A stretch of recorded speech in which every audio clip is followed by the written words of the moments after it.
Welcome, everybody. We're very glad that you all came out this morning. If you did not get a press release and a copy of the letter, they are over there on the chair. You can grab one of those. My name is Stacy Rector. I'm the Executive Director of Tennesseans for Alternatives to the Death Penalty. Our mission is to honor life by working to abolish the death penalty, to prevent violence, and to support all those who've experienced harm. I'm standing here today with Tennesseans who have been directly impacted by violence in our state.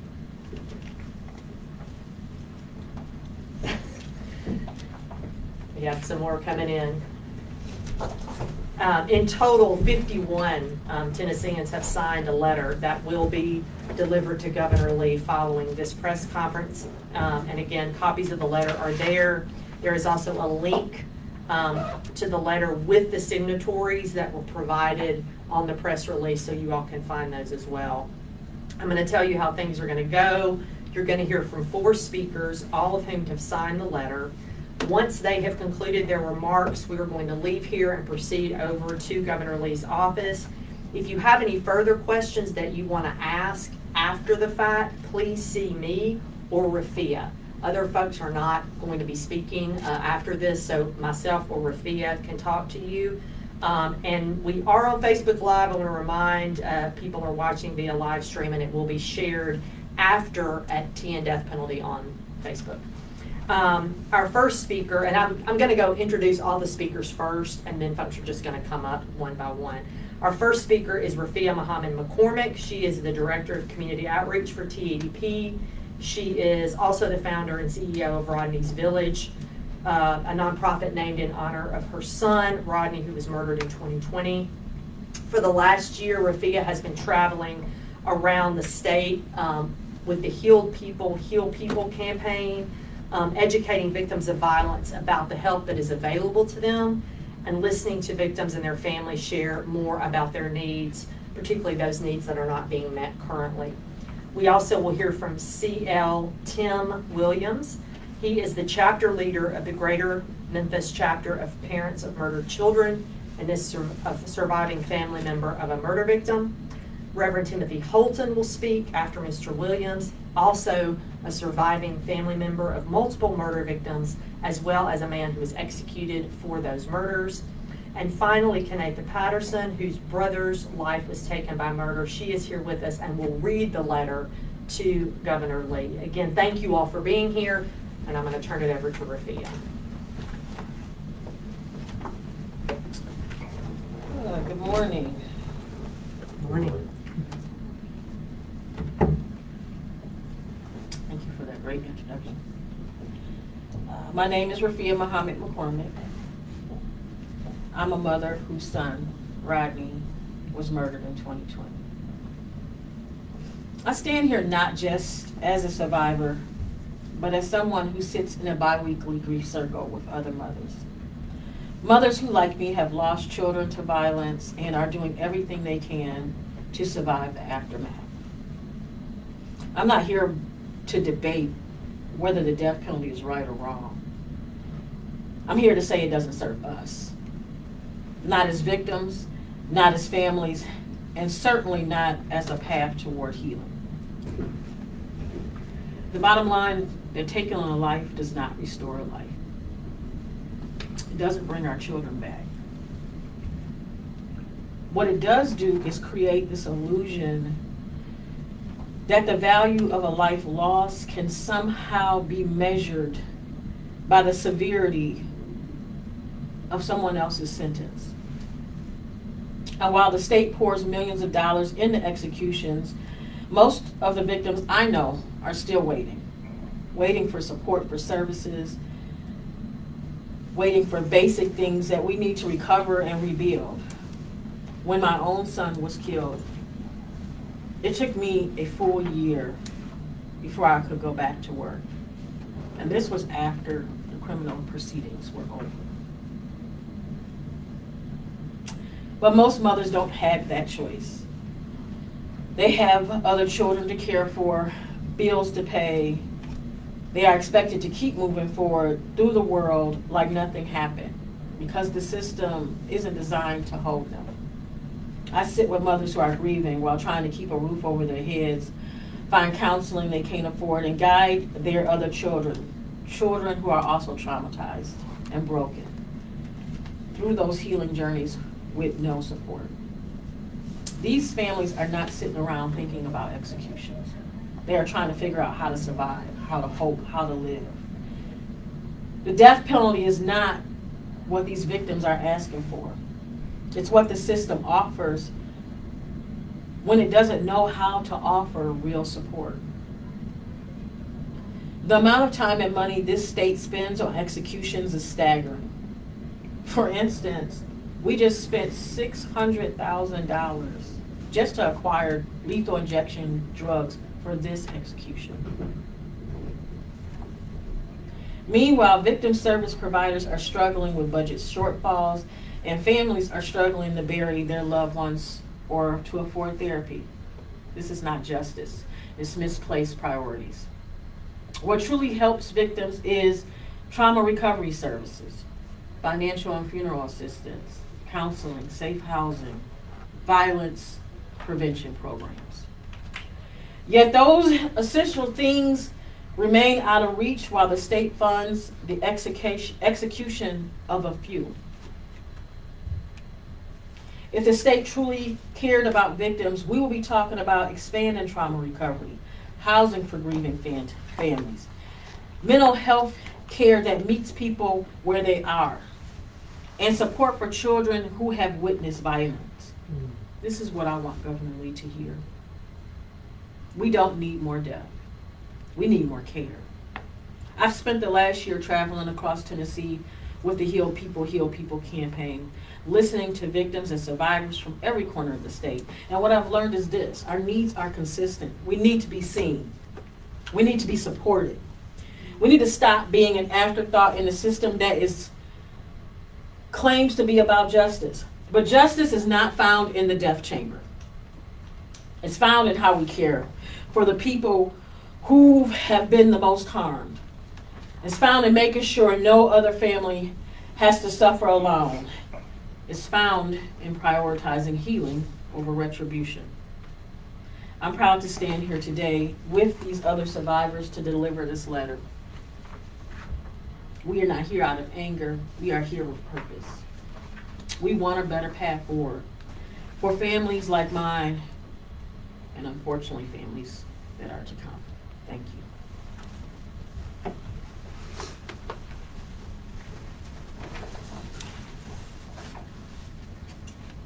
My name is Tim Williams. I travel from Memphis today, accompanied by my daughter Brandy, because it is important for me to take every opportunity to speak up for victims of violence. The mother of my children, Brandy's mother, was taken by murder. And as every person standing here knows, the impact of such a loss cannot be overstated. For me, this letter is about priorities and where we invest our tax dollars to have the most impact and the most benefit. Currently, victim service providers do not have adequate resources to address the needs of so many hurting people in our communities who need support to recover from a violent crime. What service providers know is that if victims of crime don't get the care that they need, our state will see an increase in generational cycles of crime that make our communities less safe. Share a little bit of TBI data. TBI data shows that around 21% of murders in Memphis are solved. Statewide, half of all murder cases go unsolved. This leaves family members struggling for answers and for accountability, and our community still less safe. Tennessee spends millions of dollars to pursue executions for a handful of people who have already been incarcerated for decades, while hundreds of Tennessee families continue to wait for their loved ones' cases to be solved and to access help for their recovery. investment in victim support and solving unsolved cases make us safer. The death penalty does not and never will. This is why I urge Governor Lee to stop spending so many resources on executions and to reinvest resources into the people who are most harmed and in most need of support.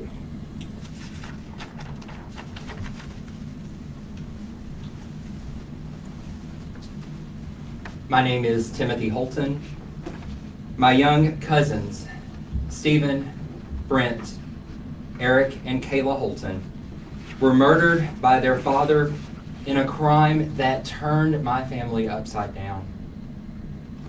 The effects of this tragedy have been damaging and lasting. Their father, my cousin Daryl, received the death penalty and was executed for their murders. Some in my family supported his execution, while others did not. The added trauma and pain that this division caused is still present today. Trauma and pain that has broken relationships within my family at a time when we needed each other the most. It was the death penalty that tore us apart. Too often, homicide occurs within families.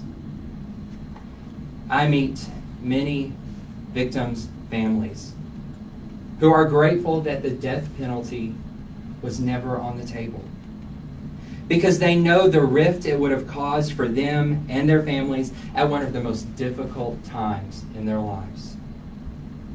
What my family needed was counseling. It was trauma-informed care and a better understanding of the untreated mental illness that led to this tragedy.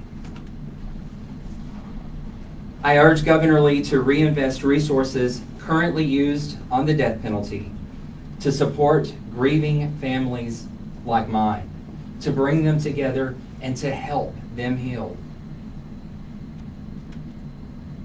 Please hear me as someone who has lived through this experience. My family didn't need the death penalty. My family needed help, not further division. Thank you. At this time, Kanika will read the letter.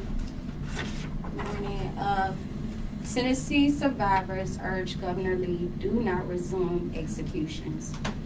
Dear Governor Lee, as victims, survivors, and family members of those impacted by violent crime, we write to urge you to reconsider Tennessee's plan to resume executions. The millions of taxpayer dollars spent pursuing death sentences and housing and executing individuals on death row could be better used to support victims in their healing and to invest in violence prevention efforts that would make our communities safer. We are grateful for your leadership in stopping executions when serious problems with the lethal injection protocol were identified in 2022. A decision that demonstrated a commitment to fairness and integrity in Tennessee's justice system. However, resuming executions without transparent and detailed protocol to address the former protocol's shortcomings will only lead to more problems, more uncertainty for victims, families, and more risk to correctional staff who will be impacted if execution is botched. As crime survivors, we know firsthand what families need to heal, and the form of punishment imposed on the person who caused the harm is often not the primary concern. What truly helps victims is access to trauma recovery services, financial and funeral assistance, counseling, safe housing, and violence prevention programs, yet these essential resources remain out of reach for many. As victim service providers struggle with budget shortfalls, while the state continues to spend significant funds on the execution of just a few individuals. The death penalty drains resources from programs that could provide real and immediate relief to all victims and their families. The financial cost of maintaining death row, handling decades of appeals, and acquiring execution through drugs, which recent reporting revealed cost the state $600,000. It comes at the expense of investments and services that actually help all families rebuild their lives. While Tennessee has taken positive steps such as expanding access to the Criminal Injury Compensation Fund and creating dedicated funding in the state budget for victim services, many victims still face barriers in accessing the support they need. We urge you to direct state resources towards solutions that genuinely serve all victims. Trauma recovery services, mental health support, legal assistance, and community-based violence prevention initiatives have been proven to reduce harm and improve safety. Instead of allocating public funds to a punishment system that extends legal battles and re-traumatizes families, Tennessee should prioritize programs that provide stability, healing, and finality for survivors. Governor Lee, we ask that you do not allow executions to resume. Given all of these concerns, and instead ensure that Tennessee's resources are used in ways that uplift victims, strengthen communities, and prevent future violence. True justice is not found in the death chamber. It is found in investing in the well-being of those who have suffered the most.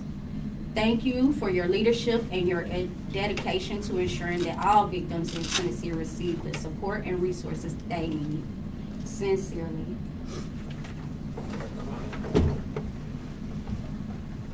Thank you, all of you, for being here, and the 51 folks who signed this letter. We are going to now make our way to Governor Lee's office. And if you all have follow-up questions, please see Rafia or me once that letter is delivered. Thank you very much for being here.